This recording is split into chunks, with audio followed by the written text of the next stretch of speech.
Good morning and welcome to this episode of Superior Angling. We are here in sunny Florida. A little bit cool this morning, but I think we're gonna have a fun day. We are first stopping here to throw the cast net and get bait.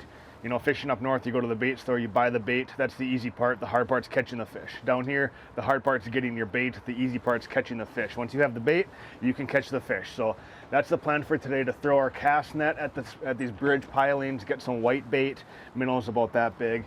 And then we're gonna head offshore, maybe 20, 25 miles, catch some grunts, some bigger baits, and then we're gonna finally get out 60, 70 miles to our main fishing spot where we're going after fish that pull. Big fish. You know, a lot of guys down here love to go after grouper and snapper, delicious table fare. I'm more of a person who wants to go after fish that will kick your butt. Let's get this cast net in the water and see what we can pull up.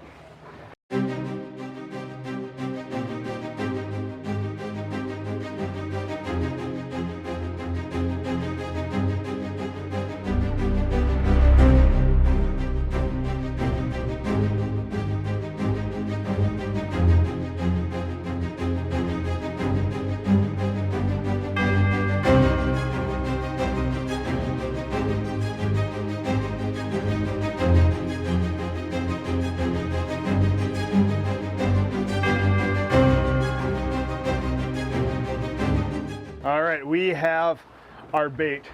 3 throws with a net. We have 2 live wells filled with pilchards, also called greenbacks, also called white bait, all the kind of the same thing, but it's a very good bait to head offshore. Guys use them to fish inshore for snook and redfish and whatnot, but we are heading offshore, as previously mentioned, for fish that pull drag. So our live wells are full. We now have about a 20-25 mile run where we're going to go catch more bait, and then we're going to have another 30 to 40 mile run to the fishing grounds. So we're going to get this boat on plane and head out to sea.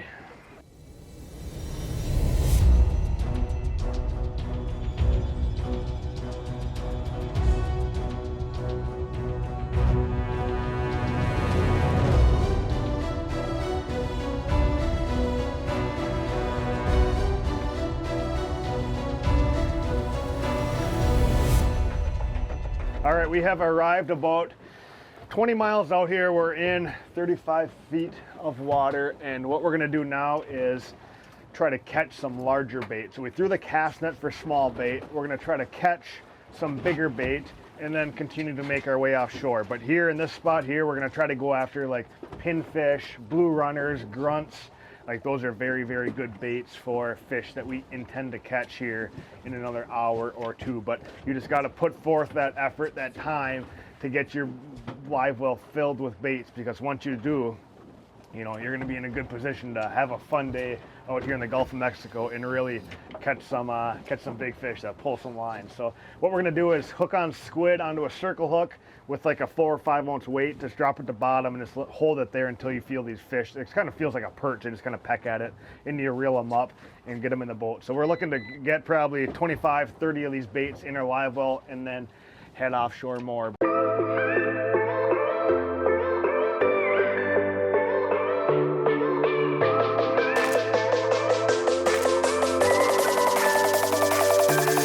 We are dropping down and we just kind of hold it here. It's just a dead hold. You don't really need to jig it at all. Just ensure that you're on bottom. There it is right there, and reel them up.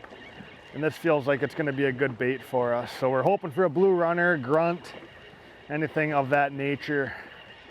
In there we have a pinfish. So it's kind of like, you know, up north we have sunfish. Down here we have pinfish, and that's going to be candy to a much larger fish that hopefully we're going to see here in the very near future. So we're just going to throw him in the live well, and again, we want to load up on 20 or 30 of these baits. You know, if the fish are the game fish that we're going to chase eventually here are really going, they will hit topwater, they will hit kind of, you know, jigs and whatnot, but the name of the game down here is live bait, so you really got to make sure you have enough and stock up on your live baits. So drop down, hold tight, and wait till you feel a couple taps like that and start reeling. There we go. Oh man, you get some squid in front of these fish, they go nuts. What are we gonna have here? What are we going to have? That there is a grunt, and that there is going to be bait. All right, we're gonna get a couple more of these, put the camera down, run 20 to 30 miles. You can hear them. That's why they call them grunts.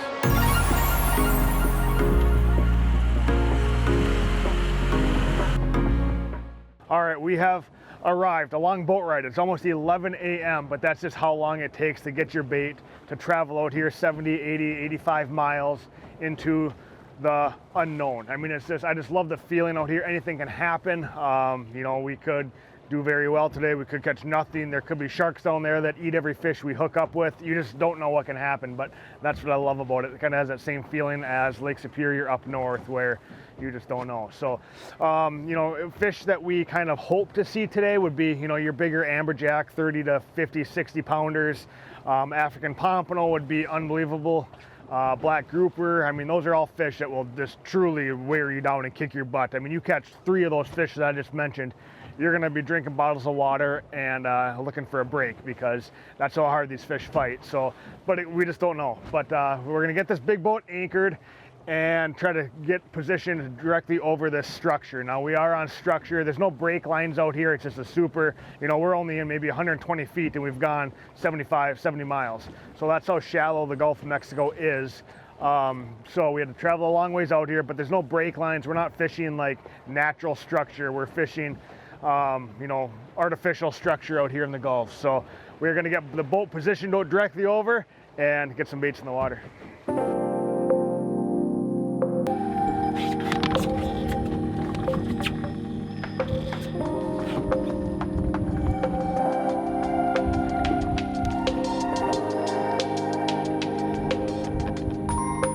Nine-aught circle hook, got a 2-ounce weight. We're gonna take a spot tail grunt, sink them on out and see what's waiting down there for us. Hook the bottom jaw up to the top, that way if he makes it to the bottom, it doesn't get hung up. Just like that. We're gonna feed him over.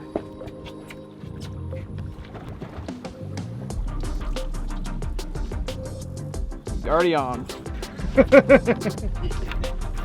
That's all the anticipation of the ride out for a quick bite like that. Woo.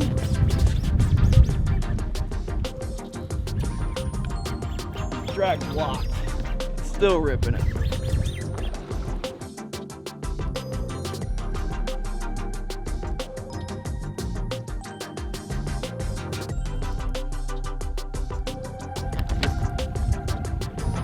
Take that drink. Take it. Got him. Fish on. There we go. Fish on. Oh my gosh. These things are insane. No, he has no idea. Yeah, no. Oh my gosh. There he goes. Yep. Now he knows he's hooked. Yeah. Belt time. Ooh. Oh. Just like that, broke off. Oh. All right, 2 fish hooked up instantly. We are upgrading our leader. We were running, what was it, 65? 125. We were running 125. Now we're running 150-pound test. Fluorocarbon as our leader. Those first 2 fish were big, but you know, that's your challenge. Your challenge is getting bait and getting the fish in the boat. To get the fish to bite is not a challenge. So let's see how long this grunt takes to get hit. All right, here we go. We're dropping down. The odds are not in your favor. First and foremost, you have big sharks down there. Second of all, the fish, if you don't stop them quick enough, they're gonna swim down into the structure and you're gonna break off. So you've gotta put a ton of pressure on these fish as much as you can to keep them out of that structure and get them up as fast as possible to stay away so the sharks don't eat them. Okay, that feels like we're gonna get eaten. Ready? There we go. We're on. We are on. We're on.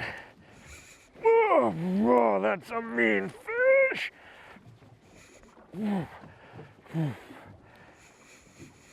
It's like every muscle in your body right now is just trying to prevent this fish from swimming down. Man. It's a mean world down there, man. Come on, big. Whoa. Whoa. like up north, you can like play a fish and, you know, let them tire out. But up down here, it's just totally different, because if you loosen your drag and let these fish go, they're either gonna get eaten by a shark or get into the structure. So you just can't quit. The fish don't quit and you can't quit. The only thing that's in between you is some fishing line and a St. Croix rod. I'm gaining on them now. All right, we're breaking a sweat. This is like my favorite thing in the world. Just being out, oh, it feels like he's trying to get away from a shark.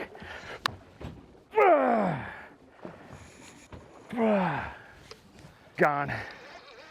We're gonna look at our leader and kind of see where this broke, but in fighting that fish, it felt like he was doing weird things, like trying to get away from a shark. He just turn and come up fast and go back down, like just not the natural fight of a fish. I don't know. I don't know if he got sharked or not, but that's a broken leader. Here's what we got going on. This is our problem. As I previously mentioned, we done and got sharked. Look at that thing. Ugh. That's the head of, I don't know, maybe a 30-pound amberjack, but absolutely destroyed. I mean, there's sharks down there that, you know, 3, 4, 5, 6, 700 pounds. Like, I mean, just eat this thing, no problem. Look at that. It's a nasty world.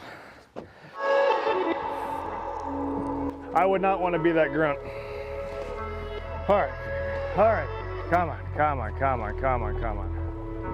He's getting nervous. He's getting real nervous. Okay.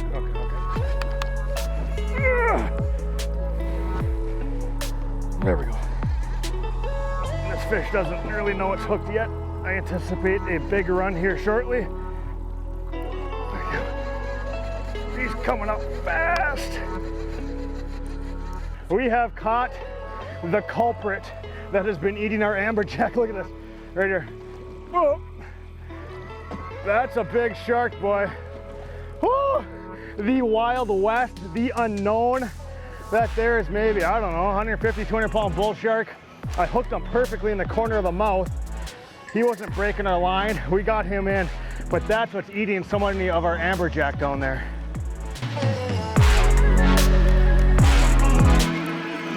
Big fish. Oh no, he's gone. Here we go, coming up. We got an initial glimpse of it. It may be a big cobia.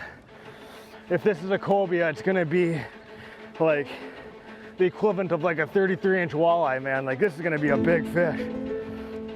It came up to the surface. We thought a shark was chasing it. We think it could be a cobia. That's a cobia. I gotta get these rods down. Oh, what's following it? Look at this. Oh man, that's a cobia. Look at that, that's huge, man. Oh no, look at this other one's just as big. Ah. All right, it's coming up over here. Josh. Oh, oh my gosh. He's off. Yep, we're good. Oh. Guy's bent. It's not good. Oh. I just pissed him off bad. Shot him. Okay, here it's coming up. We don't want that shark to smell blood, though.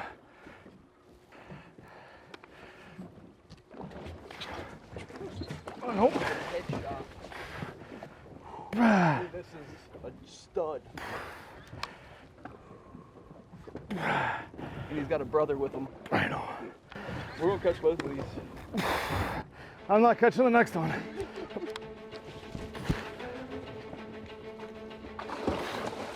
I don't want to let go of the rod. Yeah, hold it. Here we go, man. Here we go. Yes!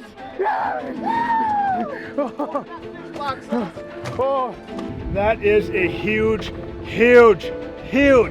cobia. Steve, what's the Personal biggest? best right here, baby. He's over 65. He's got to be pushing 70, 75 pounds all day long. 70, 75 pound cobia. And he's got a brother with him. We're fixing to whack his ass too here in a minute.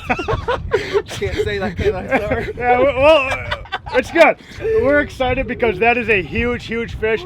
That's the biggest cobia Steve's ever caught here. He's from here. Like, that's how big this fish is. And for us to catch it on camera, I mean, that's just, I don't know. There's a little luck with that. That is a massive, massive, massive fish. That makes the whole day right there. My heart is just pounding. Oh, yeah, he's mad. Dude, that is a big fish. That is a big fish. Nope, did you let go of it? Yep. No, he's on it. Start reeling. Is he? No, Reel, no, reel. no, Nope. let's sit. Let's go back for it. Oh, there he is. Here we go. Tell me what it is. Oh my gosh, is this cobia number 2? Oh! Yeah, buddy. Oh, this Time is to clean the boat up. Grant just got his in the boat literally like 1 minute ago. Now we're on another one. Oh yeah. Here we go. They're usually in pairs. If you catch one cobia, you're gonna want to be looking for another one. They're usually not both as big as these are, but we got lucky today, and there's 2 big fat mamas that were waiting for us. Yeah, he knows what's going on now. There could be more than this one too. I mean, there's a chance of being. I mean, you could have a half a dozen fish. I don't want to jinx us before we get too far into it, but once we put this one on ice, we're gonna put another one on ice. Whoa! Oh, look at him out there. Another nice fish. Another huge cobia. He's just giving us a show. No way. Oh my god, come on, get him. Here we go, here we go. Oh, oh, there he goes. I saw that gaff. Here we go. Ooh. This fish is the size. See if we can't get a shot at him right here. Yeah. Might get a shot. Woo!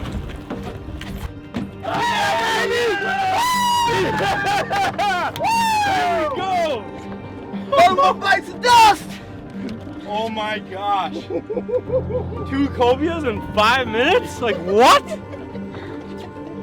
That's what you come to Florida for.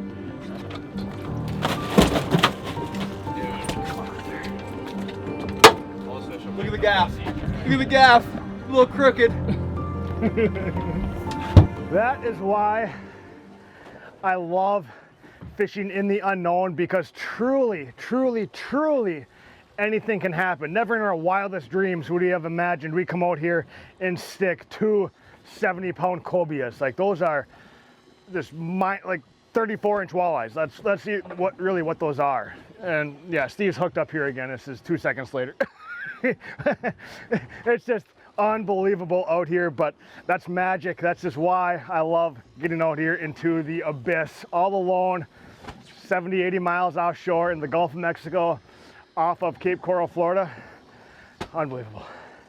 All right, we are adjusting strategies a little bit. We made a little bit of a move just because of the sharks back at the last spot. Yes, I caught that one big bull shark, but there's more down there, and they were just eating everything that we would hook. So what we're doing now is we lifted up anchor, and now we're gonna drift, because once we hook up a fish, we can drift off that wreck, and it's likely that that shark isn't gonna chase it off the wreck. All right, here's what we do. We take a blue runner. We got our St. Croix Mojo salt. We have amberjack below us. Toss her out, and bait's getting nervous. There's amberjack chasing it. You can see him on the surface. Look at this, he just ate it. Look at this. Right there, we got him. That's what saltwater fishing's all about.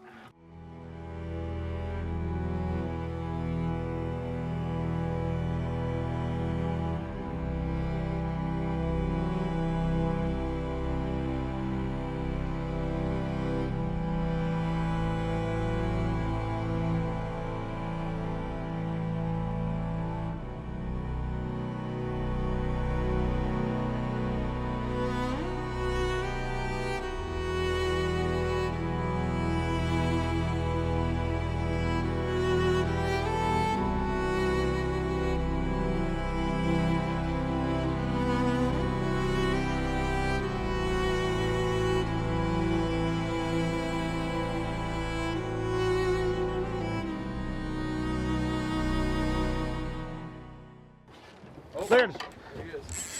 There we go. That's fish on. That's fish on. That's music to my ears. That's not a happy fish.